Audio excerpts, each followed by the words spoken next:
እግዚአብሔር ይሰውር። አወይዳ አወይዳ አወይዳ አወይዳ አወይዳ አወይዳ አወይዳ አወይዳ ያስዳ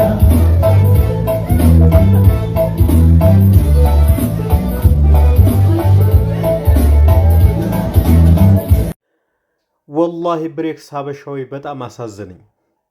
በጣም ልቤን ነካኝ ወላሂ العظيم።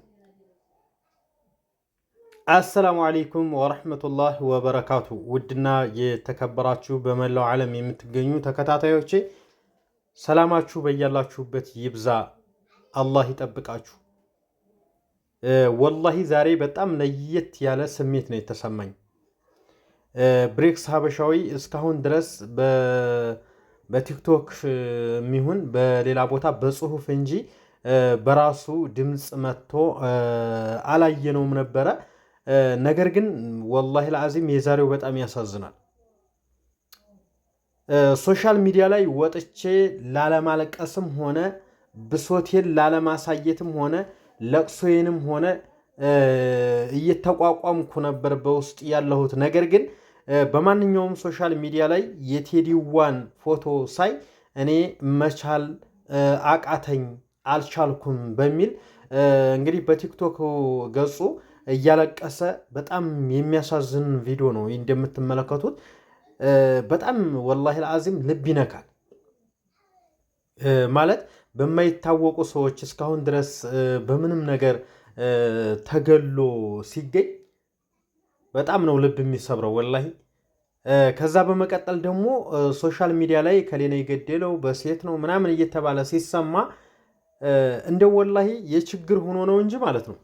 ሶሻል ሚዲያ ላይ በአሁን ሰዓት ወጥቶ መስራትም ሆነ ፎቶውንም መልቀቅ ሆነ ቪዲዮ መስራት ሶሻል ሚዲያ በጥቅሉ መጠቀም አያስፈልግም ነበር በአሁኑ ዘመን ማለት ነው። በእርግጥ ሞት አይቀርም እኮ ማንኛውም ሰው ይሞታል። ነገር ግን ፎቶአችን ባይለቀቅ ሶሻል ሚዲያ ባንጠቀም ማንም ፎቶአችንን ከየትም አንጥቶ አይለቀውም። አሁን ላይ ግን ወላሂ መቼና መቼም ጸጸት የማይለቅ ማለት ነው።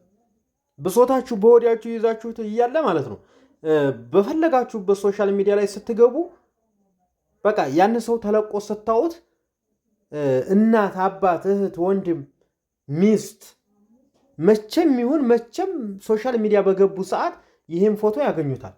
ይሄን ፎቶ ባዩ ሰዓት ሁሉ ጊዜ የሆዲ እሳት አለ አይደለም፣ እሳት ረመጥ እንደዛ ነው የሚሆንባቸው። መቼም መርሳት አይችሉም፣ መጽናናት አይችሉም። ወላሂ ብሬክስ በጣም ነው ልቡ የተሰበረው። በጣም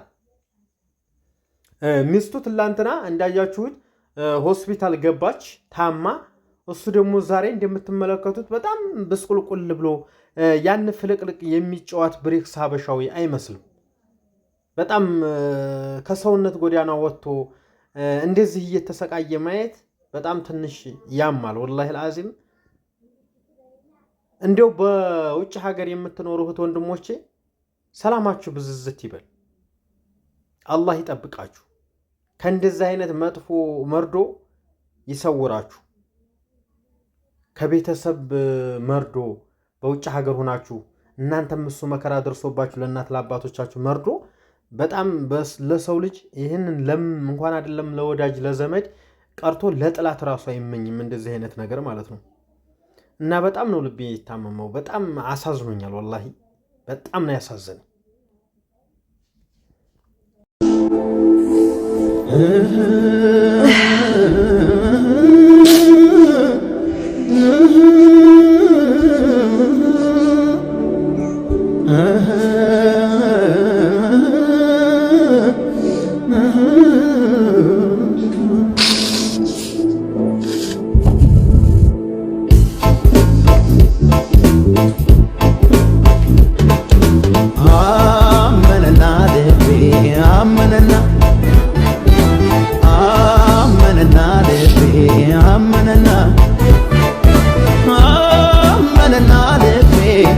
ዳግም ሐዘን እግዚአብሔር ይሰውር። አወይዳ አወይዳ አወይዳ አወይዳ አወይዳ አወይዳ አወይዳ አወይዳ ያስዳ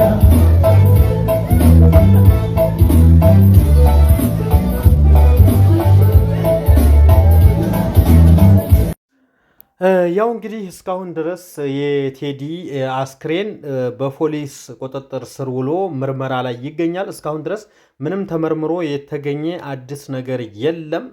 ነገር ግን በምርመራ ላይ ነው የሚገኙት። በዛው አካባቢ ያሉ ሁለት ሀበሻዊ ተይዘው በእስር ቤት ነገሮች እየተጣራ መሆኑም የሚታወቅ ነው። ነገር ግን እስካሁን ድረስ ግልጽ የሆነ አንድም ነገር የለም።